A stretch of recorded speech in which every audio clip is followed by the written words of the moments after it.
দেখলাম হচ্ছে গিয়ে টাইটানিক। 16-17 বছর পর জিনিসও বড় হয়ে গেল, আমার একটা মনের একটা আকর্ষণ আছে না, প্রিয় না করে তার ধ্বজভঙ্গ হবে।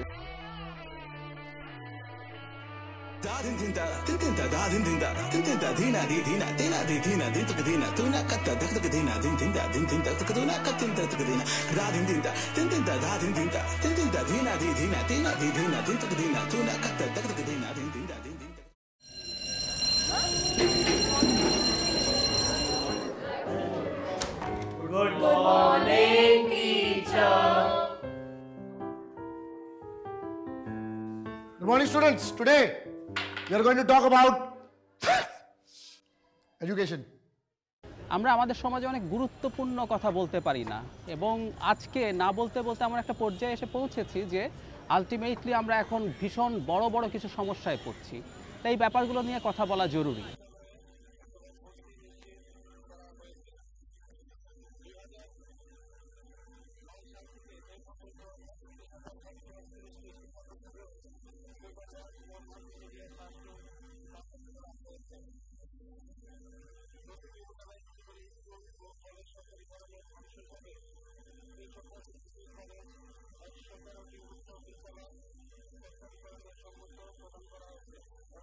পরিবারের কাছ থেকে যেহেতু সেক্স এডুকেশনটা আমরা চাই যে খুব আর্লি এইজে ছেলেমেয়েরা সেক্স এডুকেশনটা পেয়ে যাক, ফলে পরিবার হচ্ছে সবচেয়ে reliable source to get it, এবং ডেফিনেটলি এরপর হচ্ছে স্কুল।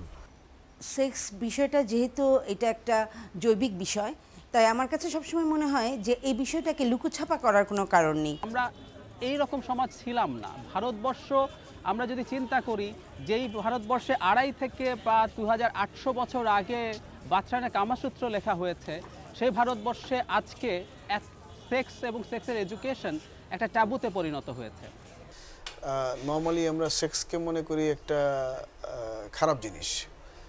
তো এটা একটা জিনিস, যেহেতু আমাদেরকে এইভাবে এক ধরনের নসিহত করা হয়েছে যে সেক্স মানে হচ্ছে একটা জিনিস, এটা তোমার ট্যাকেল করতে হবে, এটা তুমি করবে না, এটা নিয়ে প্রকাশ্যে কথা বলা যাবে না। সো এই ব্যাপারগুলো আগে থেকে হয়ে আসছে।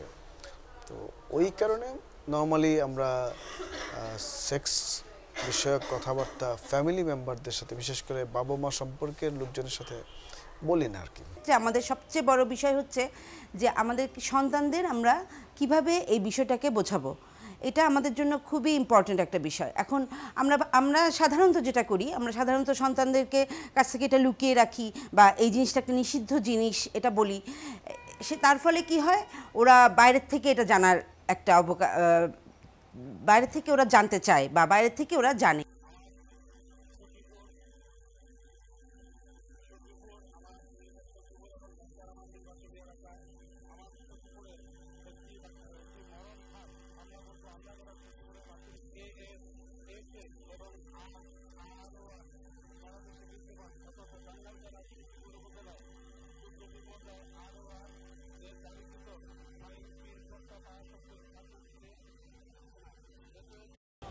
কিন্তু এটা অবিশ্বাস্য ব্যাপার এই যে এটাকে অস্বীকার করা বা ট্যাবু বানিয়ে রাখার সবচেয়ে হাস্যকর ব্যাপার হচ্ছে এটা অত্যন্ত শক্তিশালী একটা ফিজিওলজিক্যাল ব্যাপার। আমরা প্রকৃতিকে অস্বীকার করি আমরা যদি সেক্সকে অস্বীকার করি।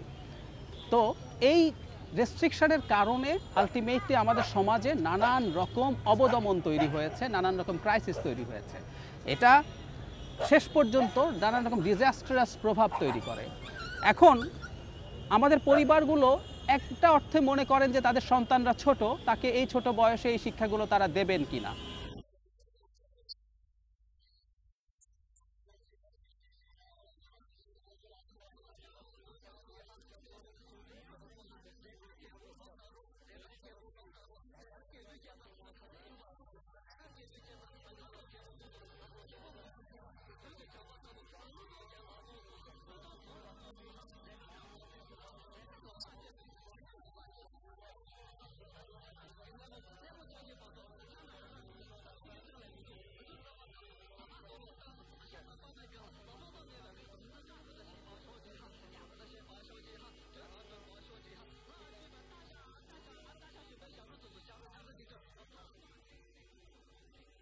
আমার কাছে যেটা মনে হয় যে সবসময়ই পরিবার থেকে এই বিষয়টা নিয়ে সন্তানদের সাথে আলোচনা করা উচিত। আলোচনা বলতে আমি বলছি না একদম খুব খোলামেলা আলোচনা, এটা এই ব্যাপারে মা বাবাকে অনেক ট্যাক্টফুলি সন্তানদের সাথে বাচ্চাদের সাথে কথা বলতে হবে।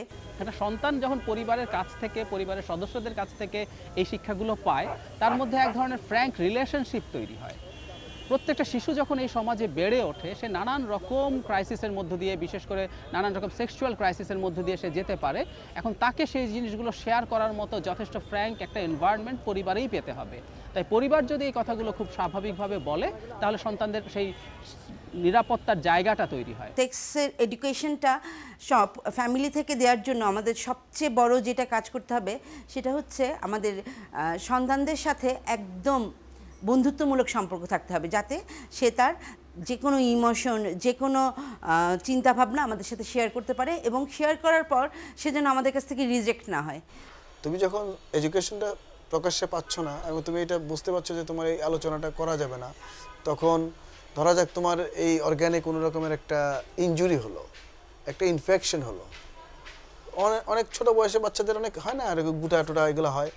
এখন তুমি জানো যে এটা লজ্জার ব্যাপারে, এটা বলা যাবে না, ফলে তুমি একা একা সাফার করতেছো, তুমি বলতেও পারছো না যে এটা আমার তো এখানে একটা জিনিস, কারণ বাপ মা তো দেখছে না, এটা তোমার ঢাকা আছে। ফলে তুমি যে সাফার করছো এবং এটাতে তোমার আরো বড় ড্যামেজ হচ্ছে, এটা কিন্তু তুমি কাউকে জানাতে দিচ্ছ না, লজ্জায় পড়ে। একটা উদাহরণ দেওয়া যায় এরকম, যে বাংলাদেশের খুব কম বয়স্ক মেয়েদের, এটা 5-6 থেকে শুরু করে 10-12 বছর পর্যন্ত বয়সের মেয়ে, যারা ঠিক এখনও সেক্সুয়াল ব্যাপারগুলো খুব ভালো জানে না, তারা সেক্সুয়াল হ্যারাসমেন্টের শিকার হয় মূলত খুব কাছের মানুষদের কাছ থেকে, আত্মীয় স্বজন বা গৃহশিক্ষক এরকম মানুষদের কাছ থেকে। সমস্যা হচ্ছে আমরা পরিবার কিন্তু অনেক মেয়েকে শেখাই না কোনটা ব্যাড টাচ, কোনটা গুড টাচ। অন্তত এই শিক্ষাগুলো যেহেতু দেই না, সে কিন্তু জানেও না, বা সে যদি এরকম কিছু শিকারও হয়, সেই কথাটা বলার মতো যথেষ্ট ফ্র্যাঙ্ক এনভায়রনমেন্ট সে তার ঘরে এসে পায় না।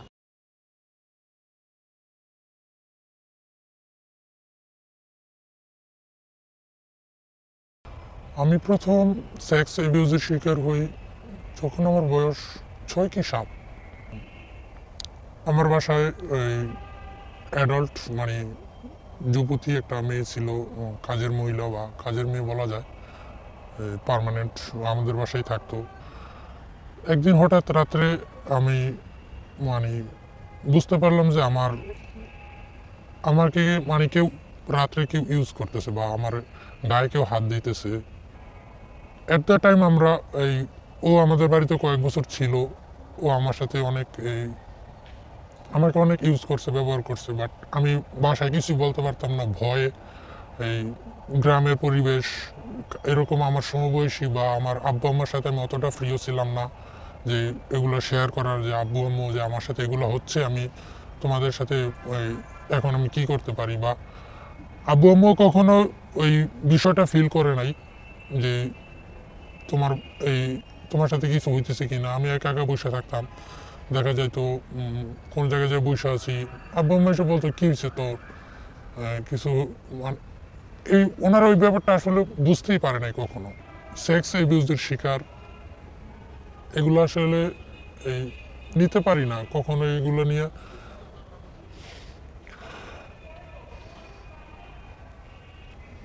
ভুলবো না বা ভুলার চেষ্টাও করি নাই, যে আমি কখনো এটা মেনেই নিতে পারি নাই।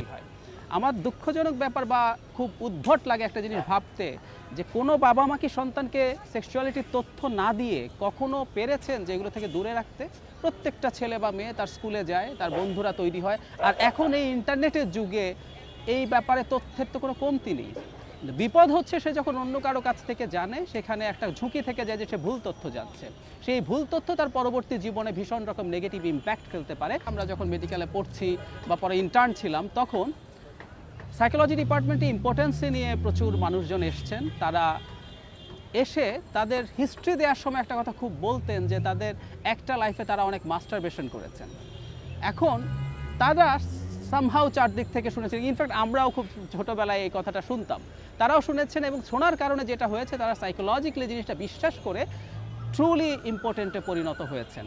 মজার ব্যাপার হচ্ছে এই বিশ্বাসটুকু, এই তথ্যটুকু না থাকলে কিন্তু তার এই পরিণতি হতো না।